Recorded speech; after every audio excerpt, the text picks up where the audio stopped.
binary search and heaps. And before that, I would like to make one reminder about recursion. Like one of the problems that you solved, it actually showed you a very important case when it comes to dealing with recursive codes. It is very probable to implement a code in which you can you can basically solve the same subproblem again and again. And the perfect example for such situation actually happens once we deal with the problem of Fibonacci numbers. So, is everyone familiar with the problem? So just to make sure everybody has the concept. In the problem, we are supposed to calculate the nth Fibonacci number. And Fibonacci numbers are very similar to Fibonacci numbers in the sense that the formula is like that. So Fibonacci n is equal to Fibonacci n minus 1 plus Fibonacci n minus 2 plus Fibonacci n minus 3. And it starts with 1, 1, 2. So this number is 4, this number is 7, and this number is 13, and so on. So, I guess everybody is clear with the definition, right? So the first trivial solution that comes to mind by using recursion is something like that. So we get our n value. If n is less than 2, let's say this is Fibonacci 0, this is Fibonacci 1, and so on. So if n is less than 2, then we just return 1. If n is equal to 2, then we return 2. And otherwise, we just return Fibonacci n minus 1 plus Fibonacci n minus 2 plus Fibonacci n minus 3. So, do you guys think that this code is going to calculate the correct Fibonacci number in cases where the result fits into integer? I mean, theoretically it should do that, right? But do you also think that is it making any unnecessary calculations? Right? So, in order to understand why this is making some unnecessary calculations, let's take a look at the tree for the call of Fibonacci 6. So 6 is greater than 2, therefore we are going to hit to this line. And Fibonacci 6 is going to call Fibonacci 5, Fibonacci 4, and Fibonacci 3. So Fibonacci 5 here is going to call Fibonacci 4, Fibonacci 3, Fibonacci 2, and 4 is going to call Fibonacci 3, Fibonacci 2, Fibonacci 1, and 3 is going to call Fibonacci 2, Fibonacci 1, and Fibonacci 0. So let's see. Okay, let's also open this one finally. I'm not going to make it complete because we have too many sub branches and limited time.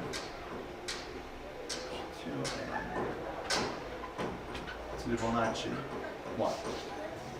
So, like, obviously we have some other calls, or maybe not for these guys, but like this one, and for this one.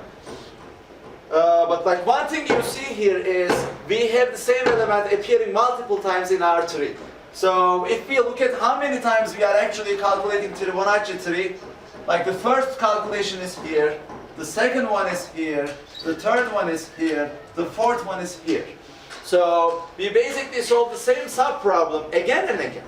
Like, is the number that we are going to get at the end of the calculation going to change?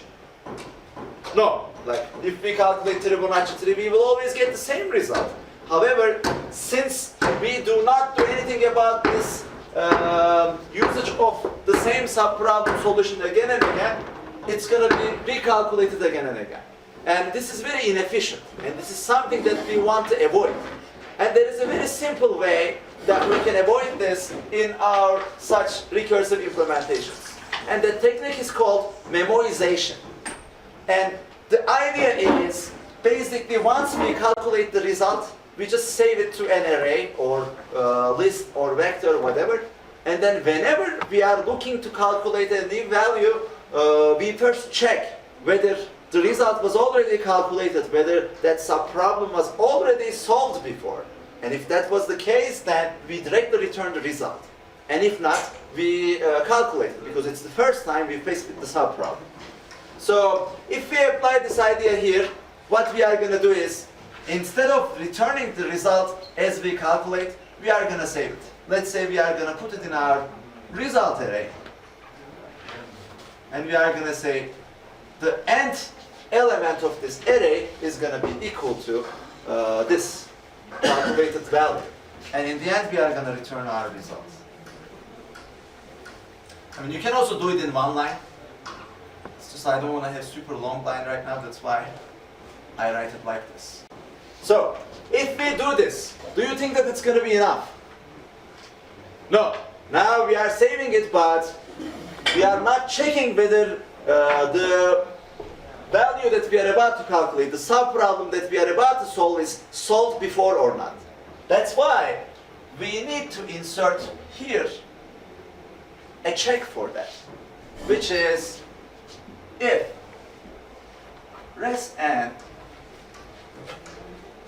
is greater than 0. Because in this problem, all the numbers we are dealing, they are positive, right? So that's why if we initialize our res array with 0 and we just check the positivity in this array, that would be enough to tell whether that sub-problem had already been solved in the previous calls or not, right? So if this is the case, then we are just going to return the result that was already calculated, that had already been calculated before, like this. How about now? So now, do you guys think that our code is still solving the same sub-problems again and again? No, right? Because now we are checking whether we had solved this sub-problem before or not, and if that is the case, then we directly get the result from the result array, rather than iterating through the code and calculating the result. And if we are facing with the sub-problem for the first time, in that case, the res n is going to be 0, like assuming we initialize this array with 0 value at the beginning, then we will basically go ahead and calculate the result for the sub-problem.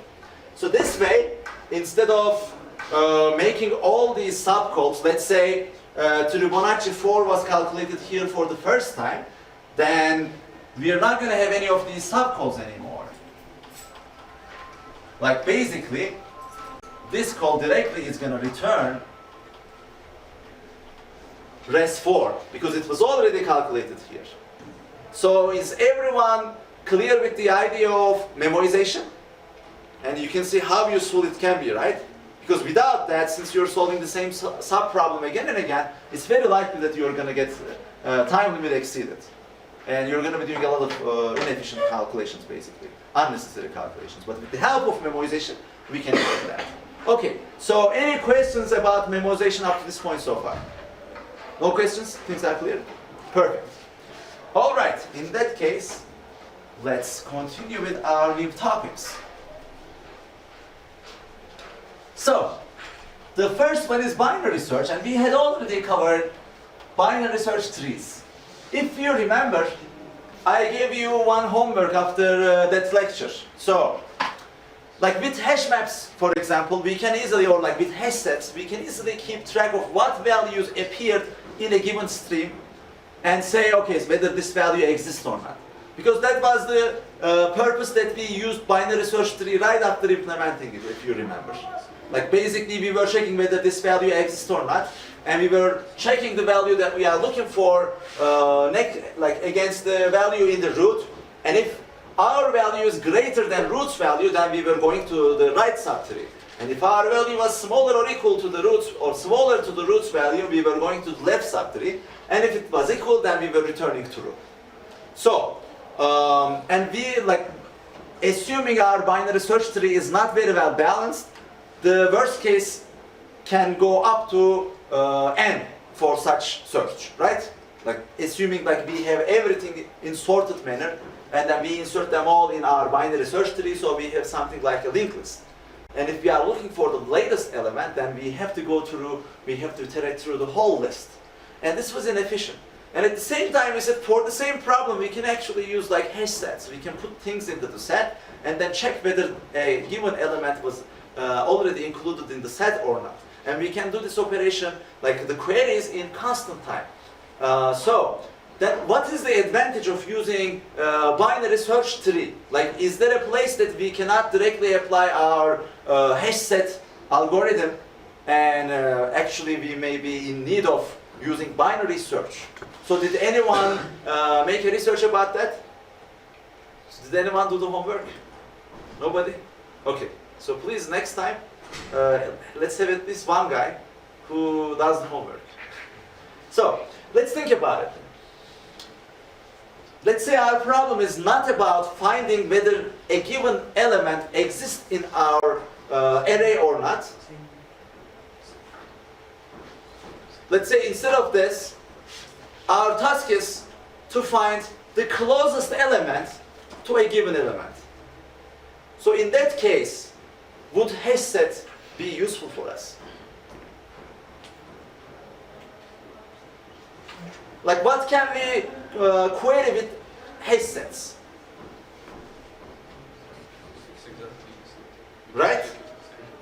But if it's like just greater, a little greater or a little smaller, then unfortunately hash sets are not very helpful.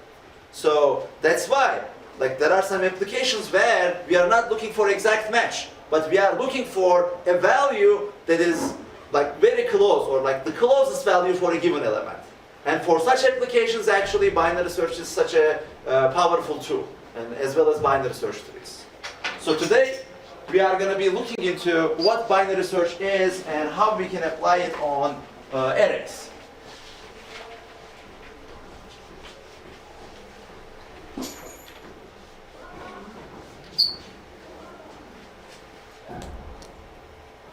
So, like in binary search, basically there is one precondition, which is the elements that we are dealing with, they have to be in a sorted order. Like, if there is no order, then we don't make any use of whether the values on the right are greater or whether the values on the left are smaller or something like that. So that's why, in order to be able to apply binary search on a given array, that array has to be sorted. So, let's start with an example. Let's say our elements are 1, 5,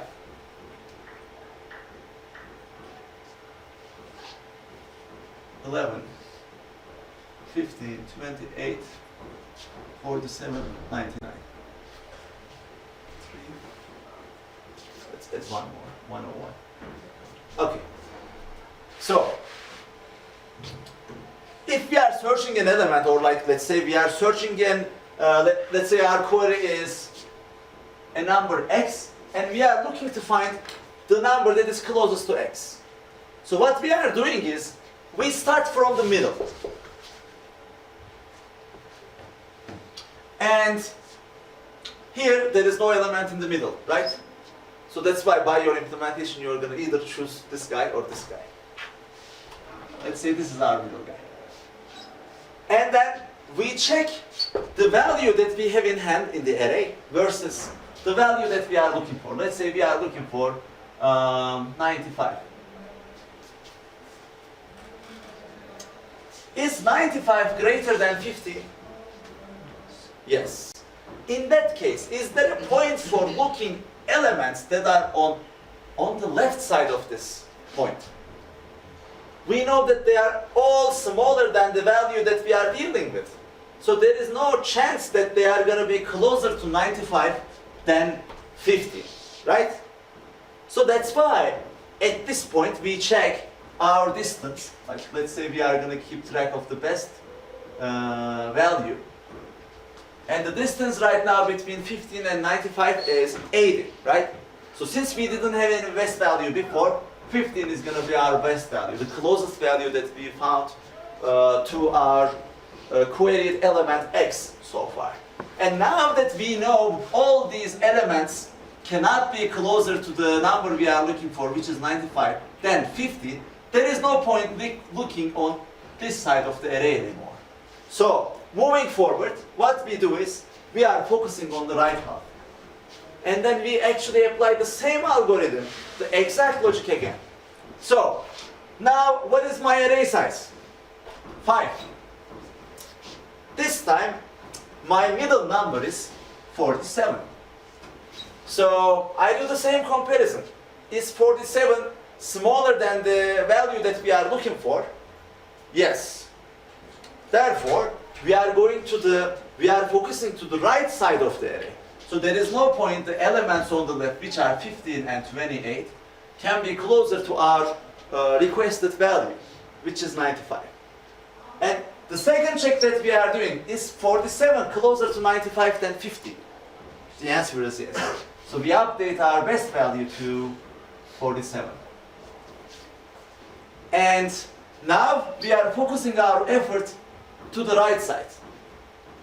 So now that we have two elements, but we have to be consistent with our behavior. In the case of having even number of elements, we define the middle as the one on the left of the middle. So, which is 99.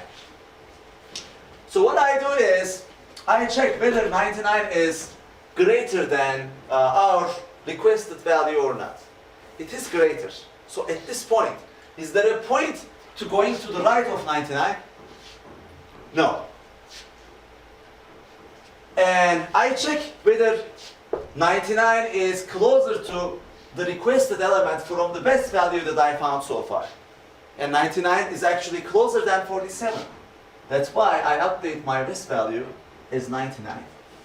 And finally, what is my subarray size right now? It is 1. So is there a left side of 99?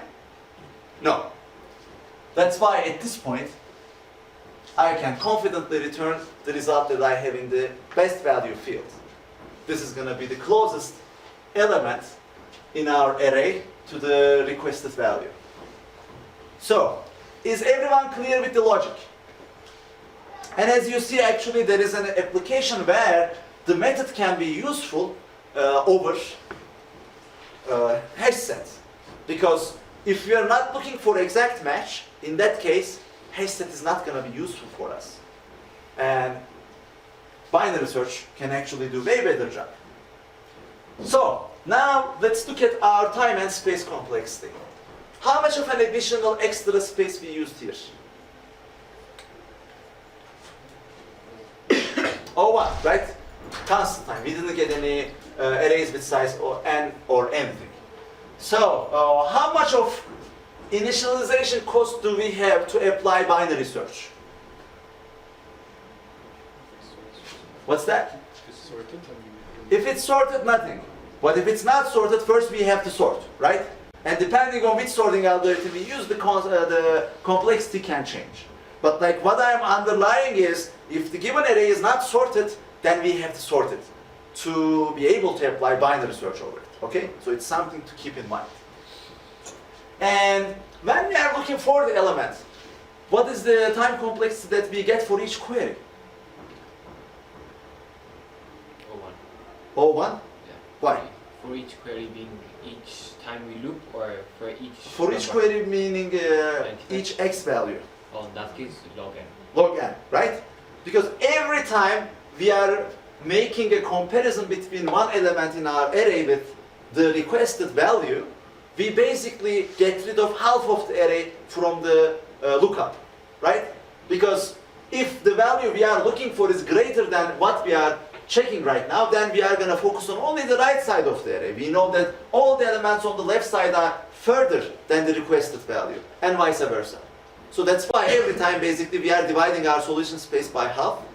As a result, we can go as much up to log n depth to find the nearest element for a given query. So any questions up to this point so far? No questions? Cool. Now we are going to check out two different implementations of of binary search, but like I made a mistake on the order of slides, so I was going to give the search problem at the beginning and then move to binary search, but since we already covered the good version, let's just think of the search problem. Like there is a naive solution for the search problem, right? Like if we are looking for an element, or even let's say we are looking for an element that is close, that is closest to the given query, like another alternative algorithm that we can use is we can start from the start, right? And check whether that element is closest to what we are looking for or not. And for this naive linear search algorithm to work, we don't also have a prerequisite of sorting the elements, right? We can just compare all the elements against our query and find the closest one is.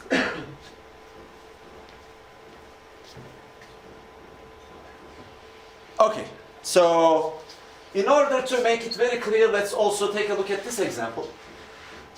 Like as we said, to be able to run binary search, our array must be sorted. And here we are looking for value 23.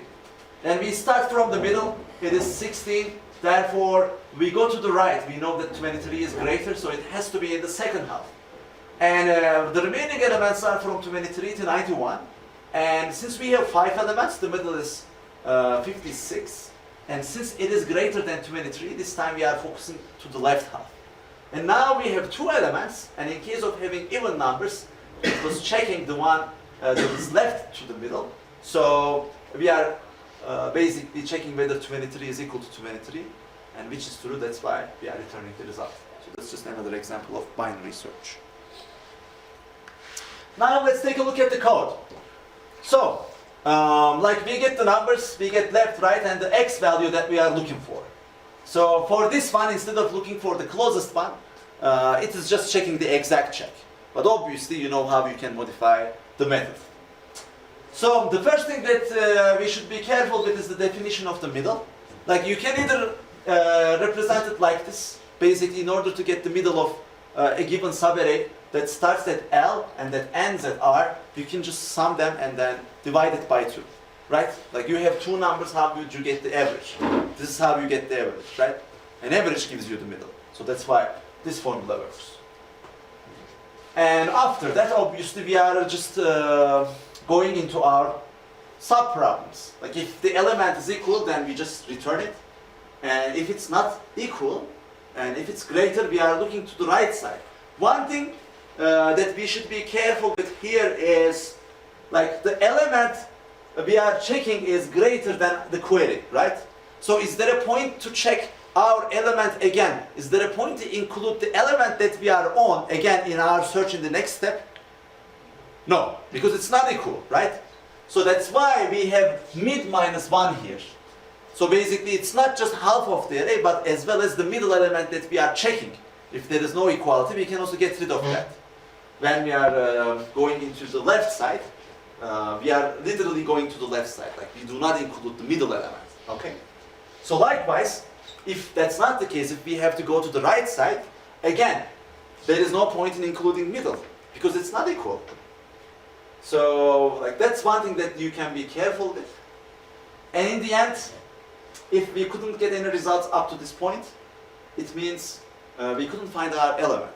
Like if R is not greater or equal to L, our pointers, they actually passed and we don't have any other elements to look for. At this point, we are returning -1 to indicate that we couldn't find the element. Okay? So, any questions about the recursive implementation? Alright. Now let's take a look at the iterative implementation. Like they are not much different than each other. So again, like we start with the same input values and we find the middle likewise. And if we find the element, we just directly return our index. So completely the same up to this point.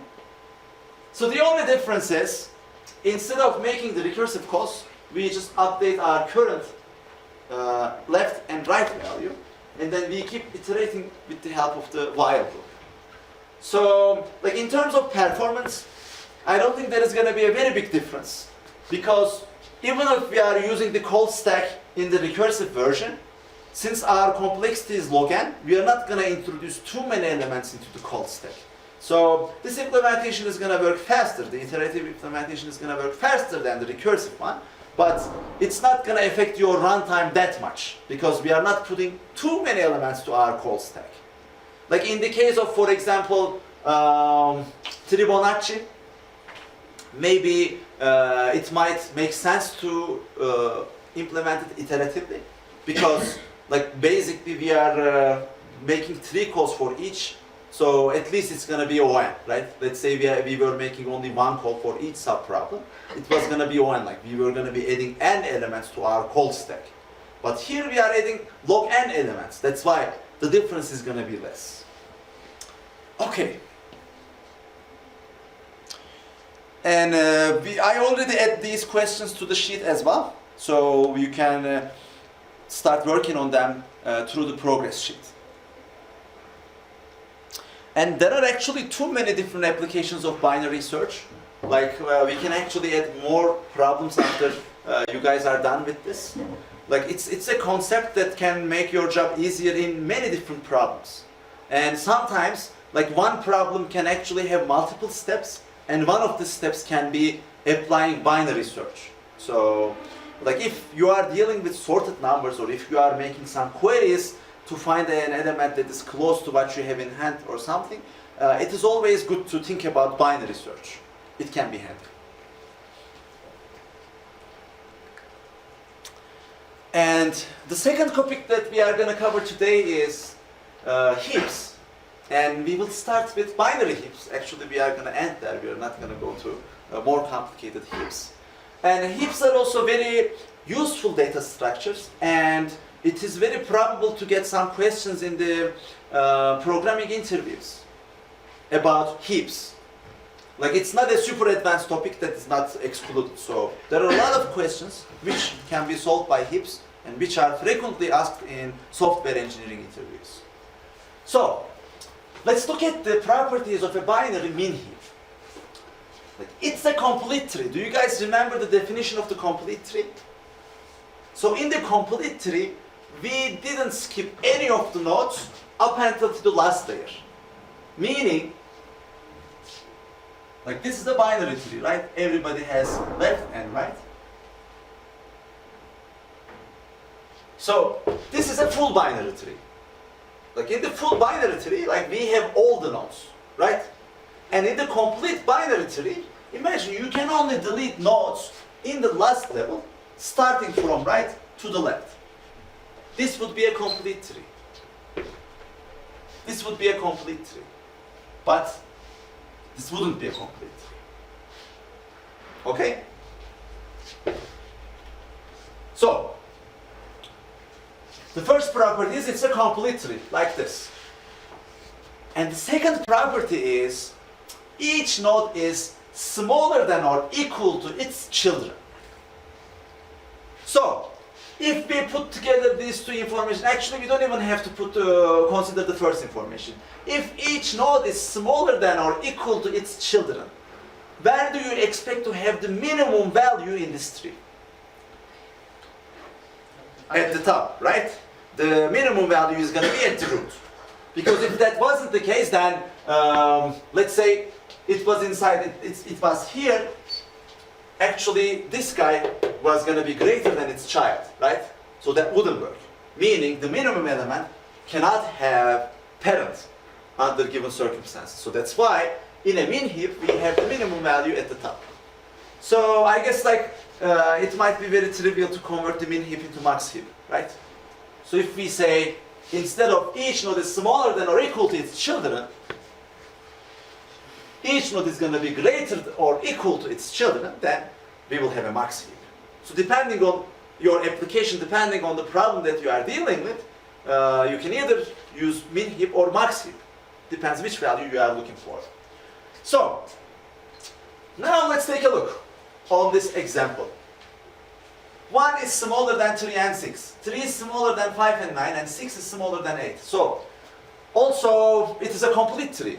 Is this a valid binary heap? And we can also say it's not just binary heap, but it's a binary min heap, right? So the beauty of completeness is that since no nodes inside are skipped, actually we can keep that structure in an array.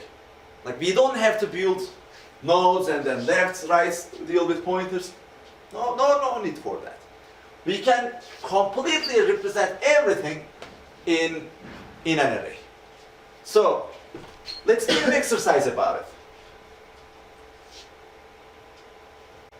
Like we had already covered in binary search tree class, right?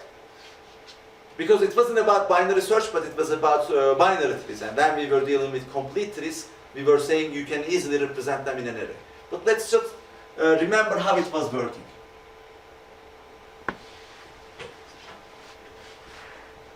So basically you can think of, we are starting from the root and then placing every element in the next available slot in the array. So root is going to be here. And the value in root is 1. And the children of the root are, so the first one is its left children and the second one is the right children. So 3 is going to be here and 6 is going to be here. And the same logic applies to this guy as well. So the first children is the first unoccupied cell, this one. And the second children is the second unoccupied cell, this one. And the values inside are 5 and 9. And finally, this one has only one child, the left child. So we have 8 here. And let's put the left and right indicators to make it clear. So this is left, this is right, and this is left. And also if you remember from our last lecture, the formula that we need to reach from a given element to its children is very simple. So, if we are at the ith node, what is the formula for our left child?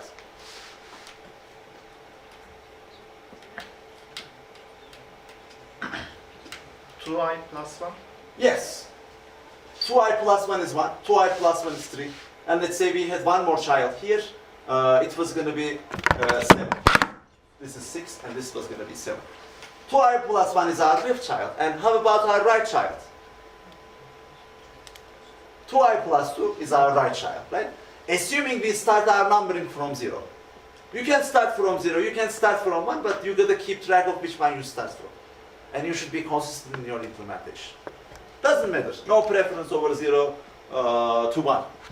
You can choose whichever you want, but then update your formulas accordingly. So here in the example we start from 0, that's why we are covering the values from 0. And how about, so we covered the formula for the left child and right child. How about the formula for the parent? Because like we might want to go to our children, but at the same time we might want to go up to our parent as well. Basically, if we are traversing these 3, we are going to need both, right? So what's the formula for our parent? I minus 1 divided by 2. I minus 1 divided by 2. Let's see. It's going to work for this, it's going to work for this. It's going to work for this, it's going to work for this. Yeah, looks like it's working. Cool. And like you don't have to memorize these formulas. You can exactly do what we are doing here. You can just number them and then see whether the formula you come up with works or not. Okay? So, right now we also see that how we can navigate on the binary heap. Does anyone have idea how we can actually build it?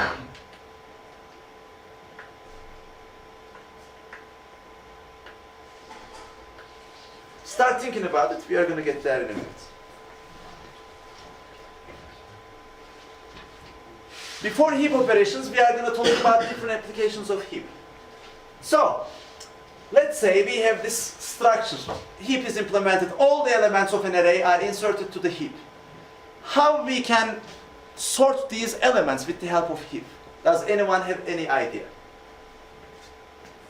Yes? We can continuously remove the roots and store them in an array. Right? Because root will always have the minimum element, right? So if we get the root from this tree, we are going to get 1. And assuming we will implement the methods to keep this in the shape of heap, what is going to happen after we remove 1? The second smallest element is going to go to the root, right? Because if we can call the remaining part the remaining part heap, then it should still satisfy the same conditions. So it is going to be a complete tree, and it is going to have each node is smaller than or equal to its children. So to be able to do that, what we are actually doing is like, if it is going to be complete tree, which node we can get rid of? Like, let's say we are removing root, right? So we get 1 out of here. Which node we can delete to keep it complete tree? Which one? The one, can you please tell me which number is inside? 2? Fifth. So this guy, right? Because if we delete any other nodes, then it's not going to be complete anymore. So this actually gives us a clue about how the operation is going to work. We get 1 out of our tree. Like we say, okay, so we are going to return 1. And in order not to lose our complete tree property, we delete our last element. So deleting a last element in an array means getting your nth counter from here to 1 position before. And actually it doesn't finish there, because if I get rid of 8, I am actually losing a value, right? This is not something I want. So what I do is there an empty slot right now? So I'm about to delete 8, but I am also removing 1 from the tree, right? Is there an empty slot right now for 8? Yes. I can basically take this 8 from here, get rid of this edge, and then put 8 here, right? And when I put 8 there, is it going to be still heap? No, because now I don't satisfy the second condition. Okay, so I know that 8 is breaking this rule, right? So in that case, if I'm going to fix this, then I should actually fix this starting from 8. And what can I do? Right now, let's say we are at the root and there is 8 here. How can I fix it? Swapping it with which one? With node 1. And the reason is not because it's node 1. The reason is the value here is smaller than this one. Like, let's imagine we have 8 here. If we replace 8 with 6, is it going to be enough? Because 6 is still greater than 3, right? I need to make more swaps. So we are not going to feel comfortable. It's not going to be a good min here. So that's why I choose the smaller element in my children and then swap myself with that. So what is going to happen is we are going to have 3 up here and we are going to have 8 here. And are we done at this point? No, because 8 is still breaking our second rule. 8 is not smaller or equal to 5. Actually, we are going to apply the same technique here. We are going to look 2 of our children. We have 2 children. And we are going to pick the minimum one. And if that one is smaller than us, we swap with that. Until when we are going to keep doing this? Larger than the value which you Yes, I actually can have 2 conditions for stopping. The first one is I might reach to the leaf, right? Like once 8 is here, I don't have any children anymore, so there is no concept of whether 8 is smaller than its child or not, because no children. And the second case is it can reach the point where it is greater than both of children. So in that case, it means the heap property is satisfied again. Any questions? We are going to look into these operations in more detail, but I wanted to have the brain exercise with you before we go look at these operations in detail. So, if we continue working like that, what is going to be our time complexity? So, how much time did we spend to keep our heap property after removing an element from root? log n. log n, right? Because every time, like we are basically checking two of our children, and then we, like in the worst case, we swap ourselves with one of them, and we increase our depth in the tree. And every time, like basically, if we continue making operations, we are going to increase our depth. And it will continue, in the worst case, until we hit to the leaf nodes. So that's why the operation is log n. And how many times do I have to do this to sort all the elements? N times, right? So what is the complexity of heap sort time? N log n. Yes. Now, let's take a look at another application. So far we had seen queues before, right? What were queues? Like queues were basically some sort of like lining concept, but in the previous versions of queues that we have seen, there was one thing. All the elements that were coming into queue, they were equal. So they had the same priority. Therefore, whoever comes the first got the service first, right? We were saying first in, first out. But in real world problems, this is not always the case. Like imagine we are working at emergency room. Like there are some patients which are super critical, which are under super critical conditions, and they have to be treated immediately. Let's say somebody is coming after having a car accident, you know? So we have to treat them faster than people whose situation is not as urgent, right? So that's why in emergency rooms they usually use color codes to decide on the priority of the patient. So let's say they have 3 color codes. And in order to simulate what is going to happen in the emergency room, would it be enough to have only one queue? That wouldn't be enough, right? So the first solution before looking into heaps that can come to mind, how we can solve this problem? Let's say we have 3 different priorities. We can have 3 different queues, right? So 1 queue for each color, and when we are gonna assign a doctor to a patient, first we are gonna check if the highest priority queue has any elements waiting.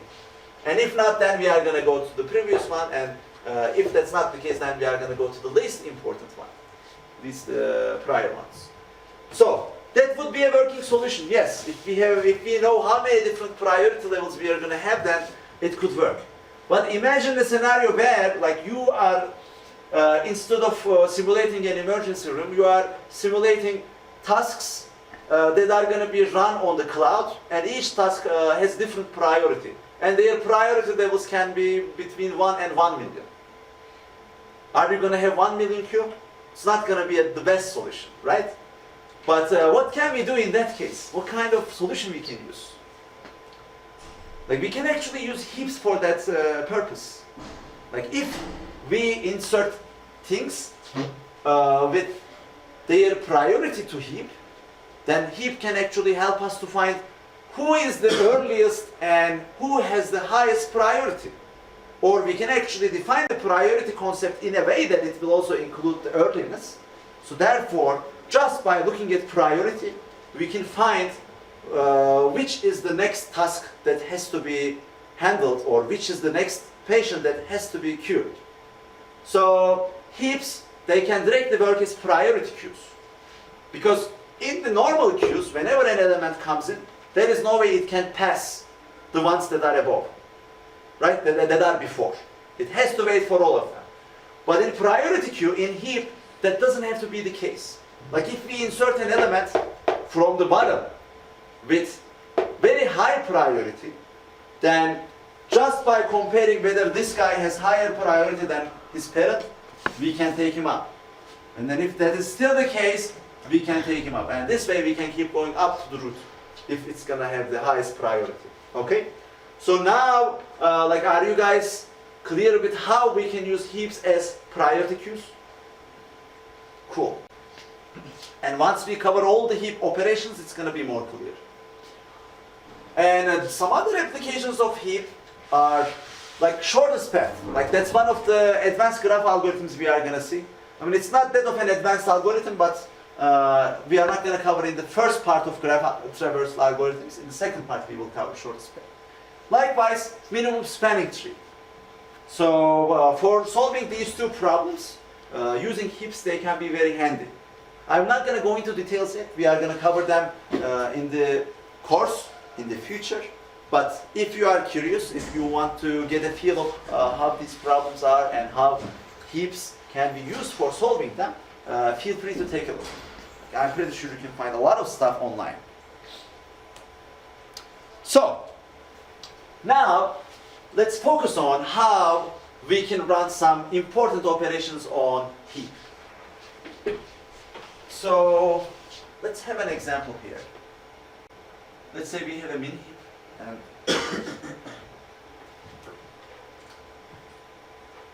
it would be have 1, and then its children are 3 and 6, and then 3 has 5 and 9, and 6 has 8 as children.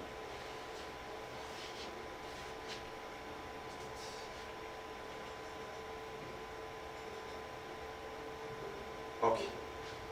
So let's say the first operation we are going to consider is inserting an element. In order to keep our complete tree property, where should we insert the new element? Last. Like basically the first available slot here, which is here, right? So this is going to be the place where my new element is coming in. And imagine our implementation in the array. So the end was here. The last element in my heap was here. So when I'm inserting a new element, basically what I do is I consider n plus 1. And place my new element to n plus 1 and update that. Okay?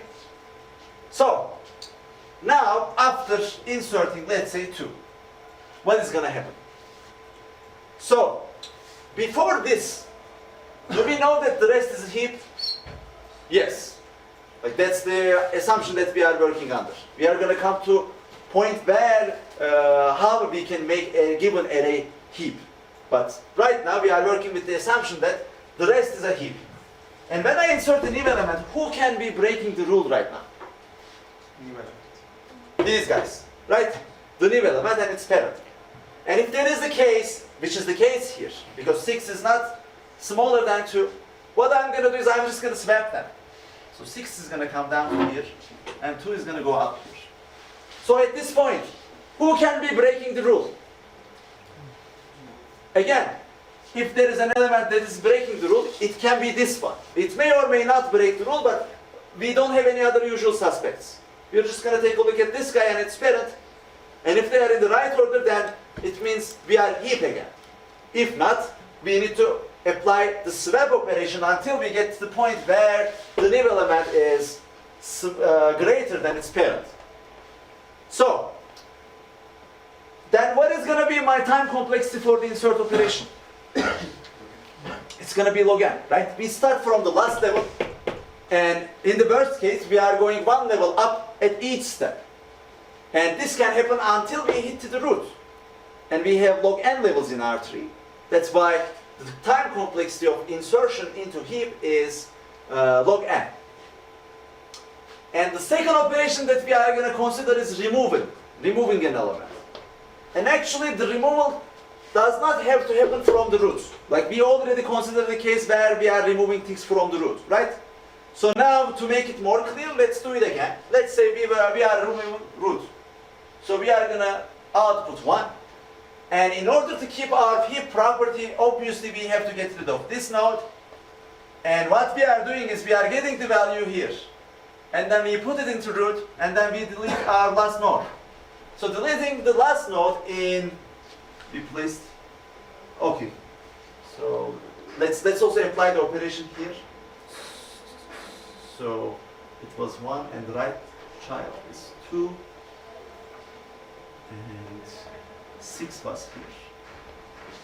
So this was before we start deleting, basically.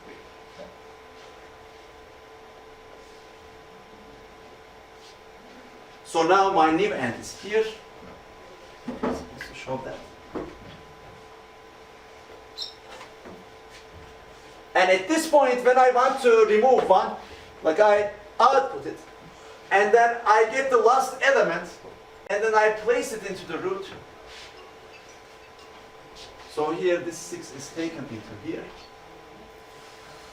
And then I get rid of this node. And getting rid of this node in array implementation is as easy as saying and minus minus. And it's going to start showing here. So am I done right now? No. After taking this element from bottom and making it the king, we don't know whether this guy deserves this position or not.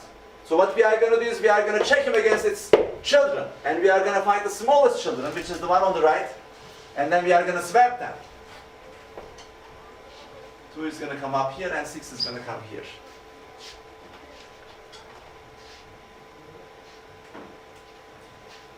So again, we are not sure whether we are heap right now or not. So we have to check this guy against its smaller children. And since this is smaller, there is no swap operations needed, and we are done. So right now we see removal from root.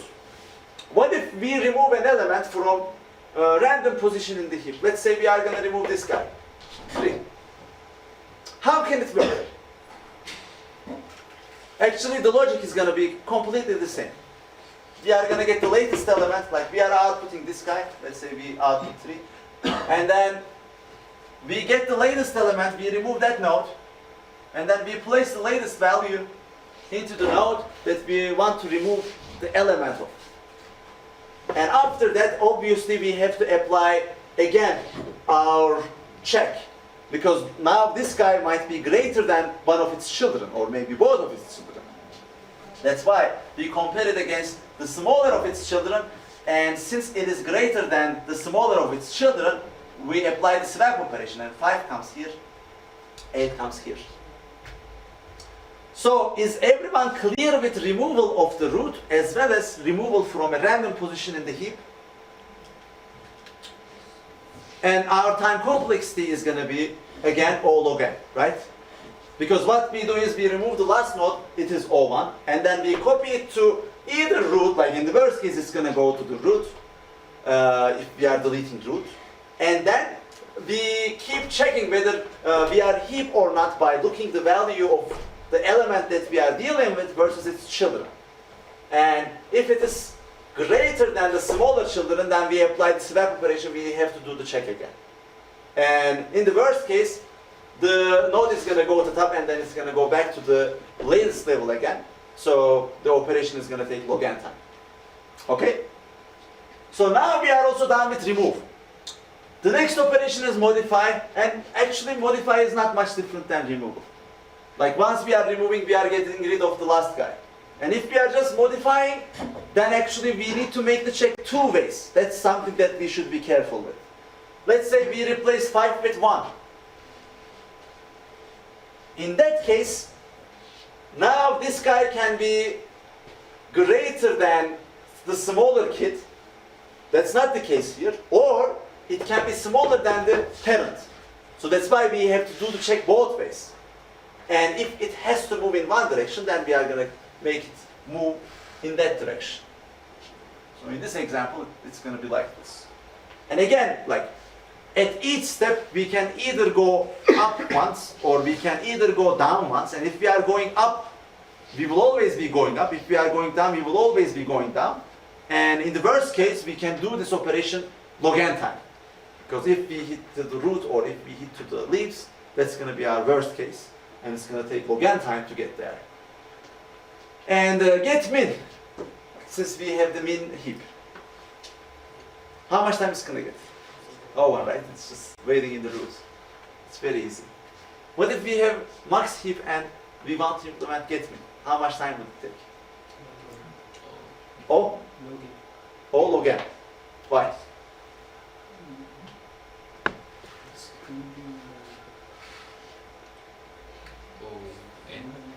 Like basically n over 2, right? I mean, it's going to be O n. But we don't have to look for the nodes that are inside. Because the nodes that are inside in max heap are greater than their children, right? So by definition, the minimum element has to appear in the leaf nodes. You wouldn't have to do like deal with such scenario, but you can think of this as a brain teaser. Okay, and finally, heapify. Heapify means we are given an array, it's not a heap, and we are going to convert it to a heap. How can we do that?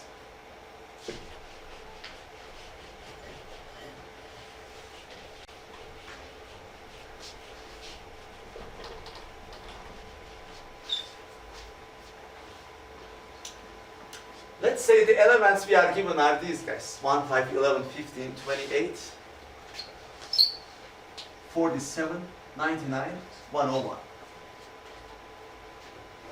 And let's put them in the random order into this array. Let's see, 28 is here, 5 is here, 15 is here, 99 is here, 1 is here, 11 is here,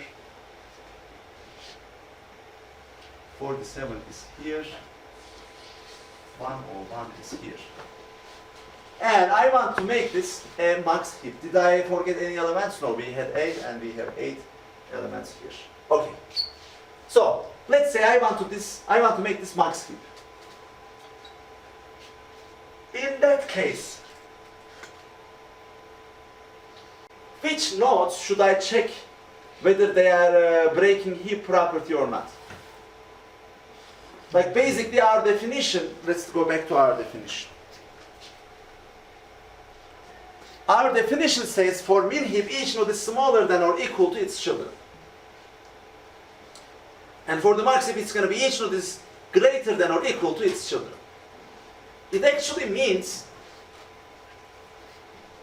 I can only focus on the inner nodes of the heap, right? Because my definition is like that. If I can make them all satisfy this property, then I'm going to have a heap, right? So, I start from the last one, which is 99. Like basically the last node with a kid. And then, what I'm asking is whether this guy is greater than its children or not. Is this the case? It's not greater than its children. Therefore, we apply the swap operation. So 101 comes here, and then 99 comes here. So, the second inner node is here, right? 15.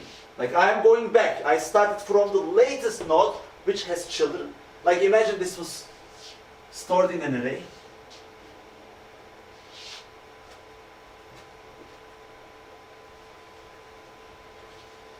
We have 28, 5, 15, 10, like it was 99,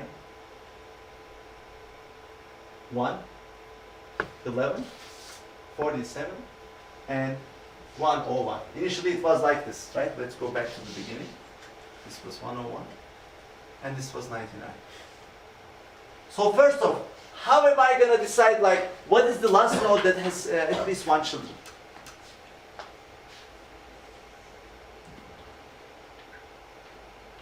You can get the size of the array Uh-huh.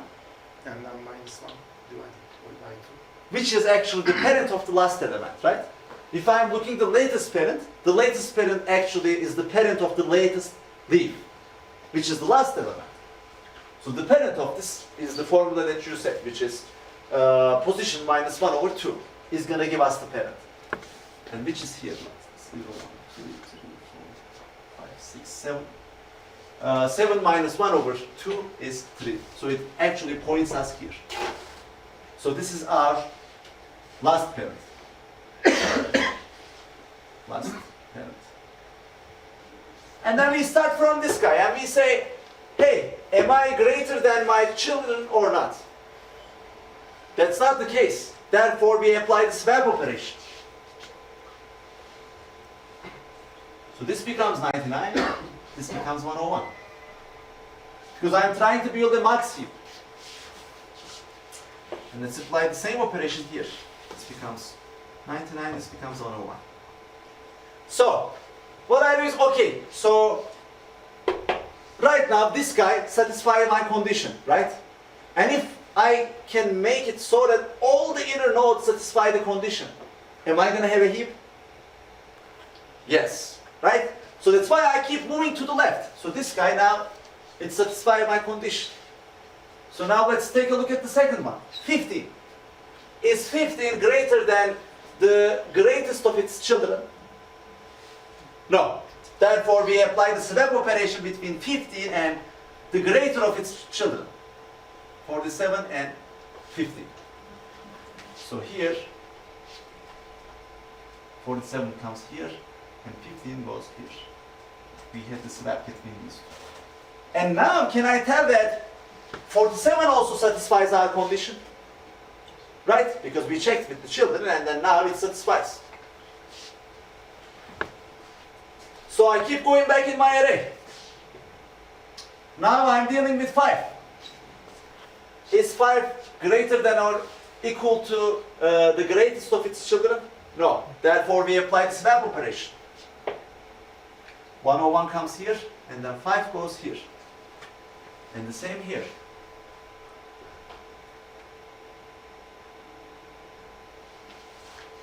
So last parent is back to here now. Last parent. And now that I also make this inner node satisfy my heap condition, finally I am up to the root, right? We will ask the same question for the root. Is root greater than the greatest of its children? No. Therefore, we are going to apply the swap operation. So this guy is going to be 28, and this guy is going to be 101.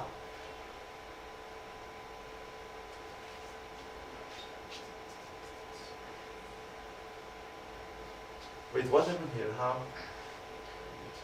We need to recheck all the parents. After the swap, we basically need to heapify the call here as well. So I actually forget one step. Let's revert it back. So 101 was here, and what was our initial version?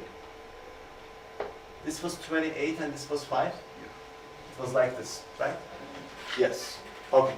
So here, I heapified this one. Okay, when I was heapifying 5, I check whether 5 is greater than or equal to the greatest of its children. And that's not the case, right? I do the swap. And when I do the swap, right now, there is a risk that this is not heapified. Right? So at this point, I also call heapify for this guy. And then, this basically checks its value with its children. And since it is smaller than its children, we do the swap. So 99 goes up here, and then 5 comes down here. So let's do that, and basically this is going to be 5, and this is going to be 99. Like, this is important. When we do the swap, we need to heapify our children again, because we are taking the risk that this guy now can be, may not be satisfying the condition. The previous value was satisfying the condition, that's why we get the tick. But every time we make the swap, the tick is removed, okay? But now that we do the check, we can put the tick again. You can think of this way. So, okay, so now we have the same states. And now that we also heapified this guy, we can go up to our root. And is root greater than the greatest of its children? No, that's not the case. Therefore, we do the swap operation. So 28 comes down here, and then 101 comes up here. And now we don't have this tick anymore because we applied the swap operation, right? So again, we are going to heapify this guy. And what is our heapify operation? It's checking us against our greater of the children. And if the greater of our children is greater than us, then we apply the swap operation. So 99 comes up here, and 28 goes down here. And we remove this tick here. And is 28 greater than the greatest of its children? That is the case. Therefore, we stop swapping. And finally, we took our root as well, and we heapified our array. So is everyone clear with the operation? So this might look like it is actually taking n log n time.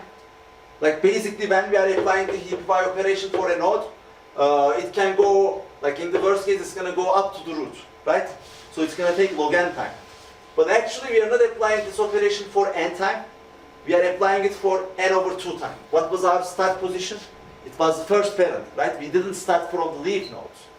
And because of that, it actually decreases the amount of computation that is needed. And like there is a like little bit of complicated proof of this, which actually proves that this operation is done in O n time.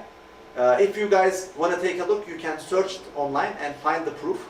But I'm not going to go into the details of that now. Because like practically speaking, we don't need the proof, right? But you should know that the operation is O n time. Okay? All right. So now that we covered all our heap operations, I think it's time to start with, it's time to continue with our programming exercises. And that's it for today's lecture. Thank you very much. But before we close, what do we have at the end of the lecture? The code of the day, right?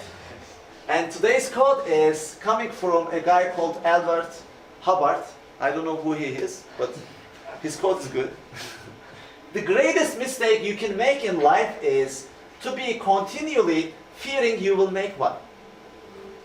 Because if you are afraid of making mistakes, you're not going to make things. You're not going to try new things. You're not going to get out of your comfort zone. It's okay to make mistakes. As long as they are not super costly, you can revert things back. I mean, obviously you don't want to kill a person, right? You cannot take it back. So it's not about for all the mistakes, but yeah, by fearing from making mistakes, actually we put a lot of boundaries for us. And it's better not to do that. Thank you very much.